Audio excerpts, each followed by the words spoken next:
Saya nak bagi tahu anda yang mempunyai gaji 8,000 dan ke atas, sekarang ni ada kempen daripada sebuah bank yang boleh memberi anda pinjaman dengan kadar faedah bulanan sehingga ke 2.8%.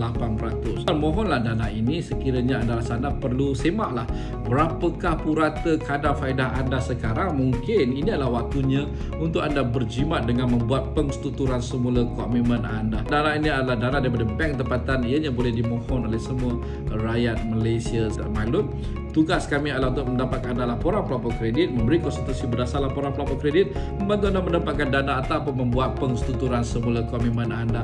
Khidmat nasihat berserta dengan laporan pelapor kredit lengkap anda melalui Milo Domain hanya RM50 sahaja. Semaklah laporan anda sekurangnya setahun sekali supaya anda tahu di manakah posisi kewangan anda, dan lebih tepat lagi, dapatkan laporan My Pocket anda untuk mengetahui berapakah anggaran keboleh pinjaman semasa anda untuk membeli rumah, kereta, pinjaman peribadi dan pinjaman perniagaan. Dan seperti biasa dengan My Loan, pinjaman anda menjadi lebih mudah. Assalamualaikum, salam sejahtera dan jumpa lagi.